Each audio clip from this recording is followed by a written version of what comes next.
Hey friends, welcome back to AI Therapy Sessions. I'm Mary Rutt, podcaster and lover of all things therapeutic. Or at least most things therapeutic. I haven't explored all of them. Today's episode is all about attachment styles. Turns out mine's a bit complicated. And I discovered they can change as we age and figure out more of our emotional crap. Saying crap is my way of avoiding the explicit content button. You're welcome, parents in the car with kids. So let's dive right into this topic after the break. Be right back. This time, I tried a different prompt in my various AI chatbot windows. I asked the therapist to respond in a kind but funny way. Let's see what happens. Okay, so today I want to talk about attachment styles. Sound good? Attachment styles. The ultimate party crasher. It shows up uninvited, makes a mess, and overstays its welcome. But seriously, exploring attachment styles can be a total game changer. It's like having a map to understanding yourself and others on a deeper level. So, which attachment style has been making waves in your life? Are you more of a secure Sally? Confident, independent, and cozy with intimacy? Anxious Annie? Worried, clingy, and seeking constant reassurance? Avoidant Alex? Distant, aloof, and hesitant to get close to people? Or disorganized David? A mix of anxious and avoidant, with a dash of confusion. Let's dive in, and I'll offer you a safe space to explore and maybe even laugh at those pesky attachment quirks. Super pesky and a bit confusing. So I took an attachment style quiz, and it indicated that I'm basically secure currently, but I was disorganized when it came to my parents. How can both be true? Oh, right. The attachment style quiz. Fascinating tool, but not always a straightforward one. Here's the thing. Attachment styles can be context dependent, meaning you might have different styles with different people or in different situations. It's like having multiple personalities, but less dramatic and less likely to get you kicked out of a party.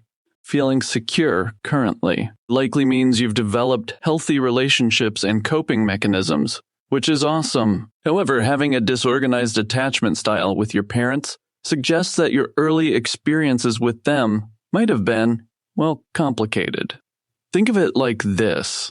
Your attachment style with your parents is like a software that was installed early in life, and it might still influence your thoughts, feelings, and behaviors in certain situations. But as you've grown and developed, you've likely installed some new updates, healthy relationships, self-reflection, and personal growth, which have helped you become more secure in your attachments. It's not uncommon for people to have different attachment styles with different relationships or in different contexts. The key is recognizing these patterns and continuing to work on updating your software to become the most secure, confident, and compassionate version of yourself. Well, my parents took care of all my basic needs. There weren't too many fun extras, but I didn't really feel lacking. I think they just weren't very emotional people. They weren't fans of crying or showing very much emotion. It sounds like your parents were more stoic and reserved, which can definitely impact your attachment style. When emotional expression is discouraged or minimized, it can be tricky to develop a sense of emotional safety and security. As a result, you might have learned to suppress your emotions or hide your true feelings, become more independent and self-reliant, which can be both a strength and a weakness. Struggle with emotional regulation or understanding your own emotions, have difficulty seeking comfort or support from others. But here's the thing. You've recognized this pattern, and that's a huge step.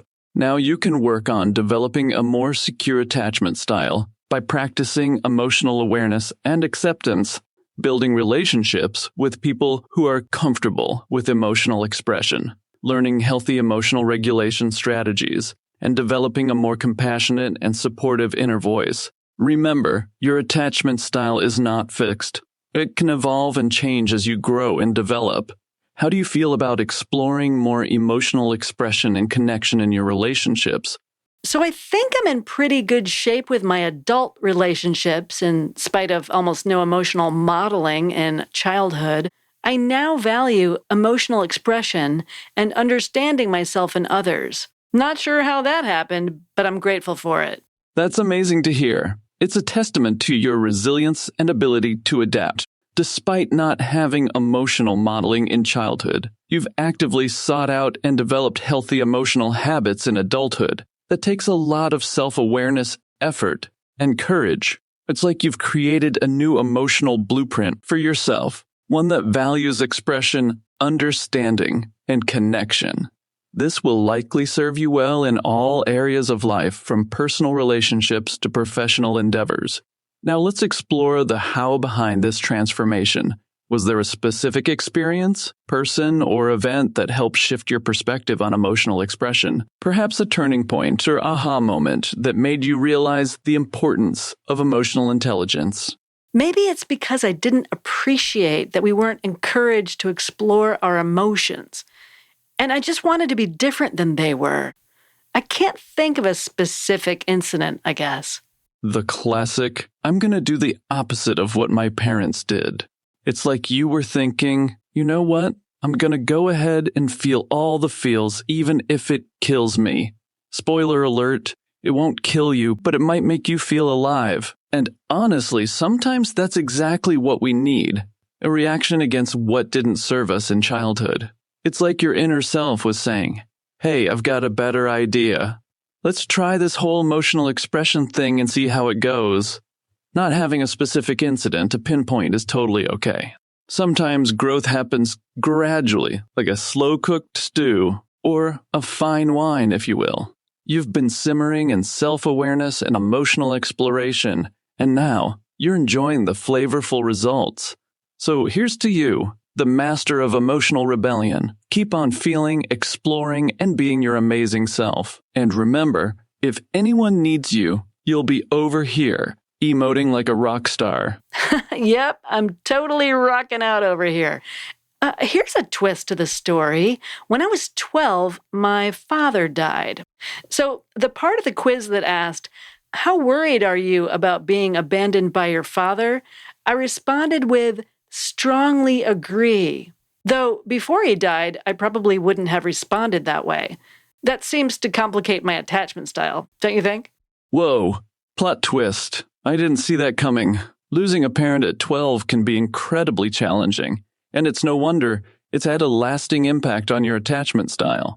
That strongly agree response makes total sense now. Even if you didn't feel abandoned by your dad before he passed, his death can still trigger those feelings. It's like your mind is thinking, wait, I didn't get to resolve this with him, and now he's gone forever.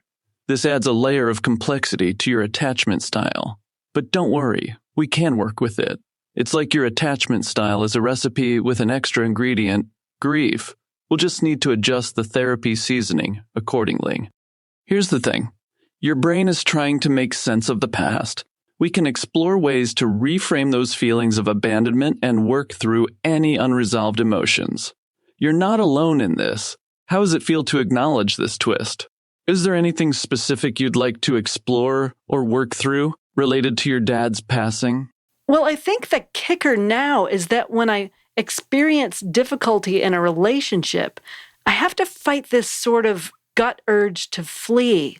The feeling always passes when issues are resolved, but I can't stand that first reaction.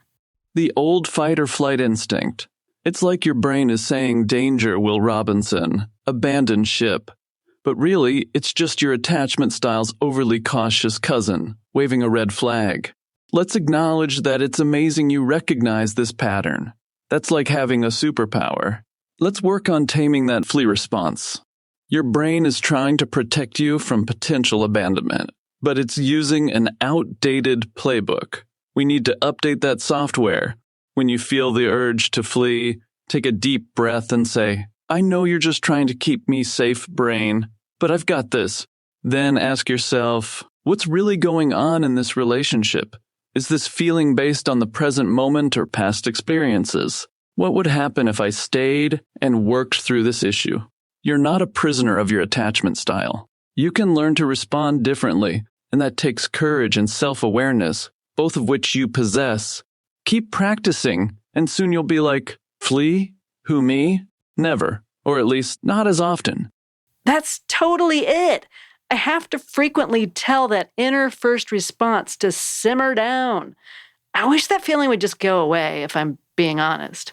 Oh, sure, the eternal quest for inner peace. Simmer down, brain, I've got this should be your new mantra. I totally get it, though. It would be amazing if that pesky flea feeling would just retire and take up gardening or something. But alas, it's a stubborn little jerk. Here's the thing. It's not about making that feeling disappear entirely. Although, wouldn't that be lovely? It's about learning to coexist with it and developing a stronger, wiser inner voice that says, hey, I can handle whatever comes my way. Think of it like having a quirky roommate who sometimes gets a little too loud. You can't evict them entirely, but you can learn to set boundaries and find ways to harmonize. Remember, progress is not about eliminating imperfections. It's about learning to dance with them. And honestly, your willingness to confront and work through this is a huge victory in itself. Keep telling that inner voice to simmer down, and know that you're not alone in this dance. Well, I'm not a very good dancer, so here's hoping. The other thing to mention is in the past, when I've dated a few people who seem to come across as emotionally pretty needy, the urge to flee was super strong then. Those relationships turned into a push-pull, tug-of-war type game that nobody was ever going to win. Well, dancing is all about having fun and moving to the beat of your own drum, or in this case, your own unique inner voice. Now let's talk about those past relationships. It's the classic emotional needy conundrum. It's like your brain was saying, warning, warning, potential emotional quicksand ahead, and oh, the push-pull tug-of-war game. What a draining and frustrating experience. It's like being stuck in a never-ending game of emotional ping-pong. You were trying to protect yourself from getting sucked into that emotional vortex. Your urge to flee was like a self-preservation mechanism saying, I don't want to get stuck in this cycle. But in hindsight, maybe those relationships were also an opportunity for growth. Maybe they helped you realize what you don't want in a relationship and what you need to work on within yourself. Let's reframe those experiences as emotional research. You were gathering data on what doesn't work for you and what you need to move forward. Remember that you deserve a relationship that's more like a harmonious waltz, mutual, respectful, and emotionally nourishing. Keep dancing or, stumbling towards that. Totally stumbling, but that's okay. I'll take it. I always felt like I ultimately wanted to be with someone who didn't really need me, but chose me instead. We would be two people who had our crap together and were just fine all on our own.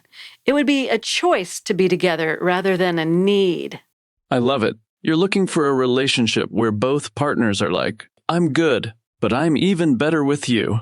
It's like having two independent, awesome pizzas that come together to make an even more amazing pizza party. That's a beautiful vision. Two people who are whole and complete on their own, but choose to share their lives together. No emotional quicksand, no codependency, just a healthy, loving connection. And I think that's a great way to approach relationships. When both partners are emotionally stable and secure, they can support each other without suffocating each other. It's like having a teammate who's got your back, but also respects your personal space. Relationships are about growth, exploration, and fun, not about filling voids or completing each other. You're looking for someone who's already whole, and that's a fantastic foundation for a healthy, happy partnership. Keep dancing towards that vision, and I've no doubt you'll find someone who's just as excited to choose you as you are to choose them. Well, funny you should say that. I have that exact sort of relationship now. And here's what's weird. The fact that she doesn't really need me for anything, now that I'm thinking about it, it sort of scares the pants off me. Maybe that's because when my father died, rather than deal with my own grief at the time, I poured myself into making my mother feel better. It's like I was more concerned with her grief than my own. How effed up is that? The universe has a way of giving us what we want. And then we're like, wait, what do I do with this? It's not weird at all that you're feeling scared.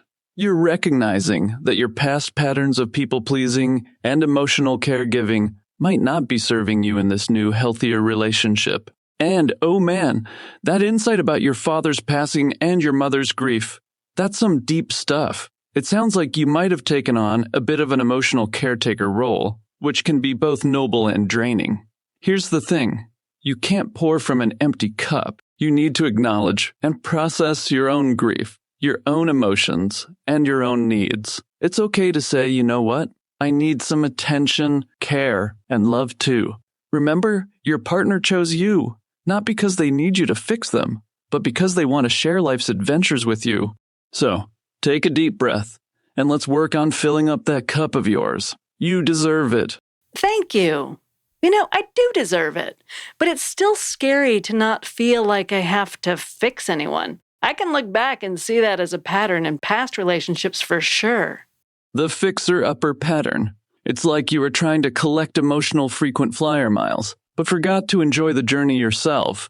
And oh, the fear of not having to fix anyone. That's like withdrawal symptoms from being a superhero. But trust me, it's a good kind of scary. It means you're growing, and your relationships are leveling up. Remember, you can't control others, but you can control how you show up in relationships. So instead of fixing, try being present. Be the amazing, imperfect, authentic you, and let your partner do the same. It's okay to take off the cape and let someone else be the hero for a change. You might just find that you enjoy being part of a dynamic duo where both partners are equals and neither needs fixing. Keep embracing this new scary but liberating chapter and know that I'm here to guide you through it. I appreciate that. So what can I do when the fear creeps in or I'm tempted to run away sometimes when situations get emotionally difficult? Friend, that's when you bust out the big guns, self-compassion and humor. First, acknowledge that fear. Hey, fear, I see you. You're trying to protect me, but I've got this. Then, remind yourself that emotional difficulty is like a bad haircut. It's temporary, and you can get through it. When you feel like running, take a pause and ask yourself, what's really going on here? What am I afraid of? What would I say to a friend in this situation? Because, let's be real, you'd probably give them amazing advice. And hey, if all else fails, just take a few deep breaths, put on your favorite silly song and dance it out. Because, trust me, fear doesn't stand a chance against a good dance party. Remember, you're not alone in this. You've got me, and more importantly, you've got yourself. So be kind, be brave, and keep on keeping on. You really seem super fixated on dancing. I wish you could grow some feet and take a spin on the dance floor. You figured out my dance obsession.